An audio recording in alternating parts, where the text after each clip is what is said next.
ये तस्वीर है 12 दिसंबर 2023 की, जब दिल्ली से एक पर्ची आती है। पर्ची लेकर वसुंधरा राजनाथ सिंह के बगल में बैठी होती है। राजनाथ वसुंधरा को पर्ची खोलने को कहते हैं। वसुंधरा पर्ची खोलती है और उसमें नाम होता है भजन लाल शर्मा का।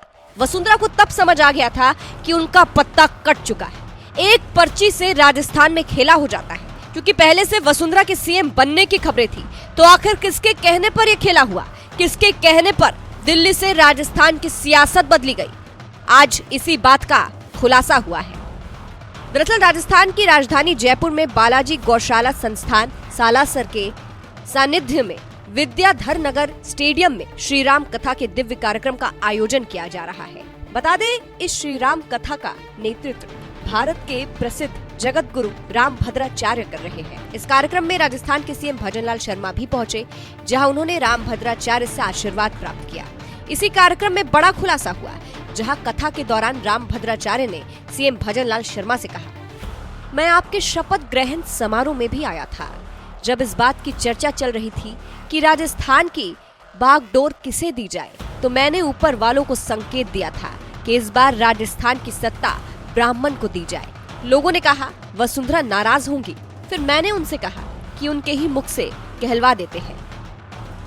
तो इस दावे के बाद से कहा जा रहा है कि राम भद्राचार्य के कहने पर ही मोदी ने वसुंधरा को सीएम नहीं बनाया और भजन लाल शर्मा को चुना।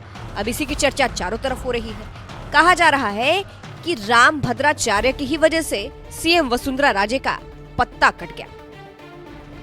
अब इंतजार है कि इस पर वसुंधरा का क्या रिएक्शन होता है, क्योंकि वसुंधरा सीएम ना बनाए जाने से बीजेपी से अब तक नाराज है। बता दें, 2023 के अंत में राजस्थान में विधानसभा चुनाव हुआ, जहां बीजेपी को जीत मिली थी। इसी जीत के बाद बीजेपी मुश्किल में थी कि आखिर सीएम किसको बनाया जाए। वसुंधरा का नाम सबसे आगे था, लेकिन फिर मंच पर सबके सामने वसुंधरा ने जब पर्ची खोली तो उसमें नाम निकला भजन लाल शर्मा का, जिसके बाद वसुंधरा का चेहरा देखने लायक था। इतनी नाराजगी कि वसुंधरा बीजेपी के किसी कार्यक्रम तक में नहीं जाती है।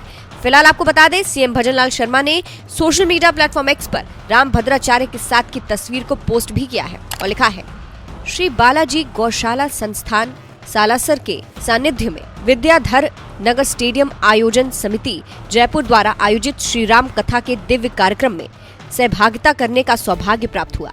इस मंगलमय अवसर पर परम पूज्य आदरणीय जगत गुरु स्वामी श्री राम भद्राचार्य जी महाराज का दिव्य सानिध्य प्राप्त कर प्रभु श्री राम जी की भव्य आरती में सहभागिता की तथा समस्त प्रदेश वासियों के सुख समृद्धि एवं मंगलमय जीवन हेतु प्रभु से प्रार्थना की।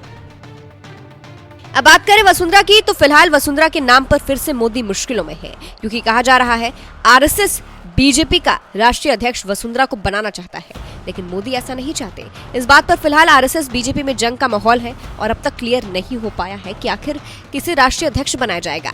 वसुंधरा की नाराजगी भी बीजेपी से दिख रही है। राजस्थान की 7 विधानसभा सीटों पर स्टार प्रचारक की लिस्ट में नाम होने के बाद भी वसुंधरा बीजेपी के लिए प्रचार करने नहीं गई, और तो और तेवर दिखाते हुए मतदान के दिन वसुंधरा ने बीजेपी के लिए पोस्ट डालकर मोदी को चिढ़ाने की कोशिश भी की, ये भी कहा जा रहा है। फिलहाल जिस तरह से राम भद्राचार्य ने खुलासा किया है, उस पर आपकी क्या राय है, हमें कमेंट करके जरूर बताइएगा।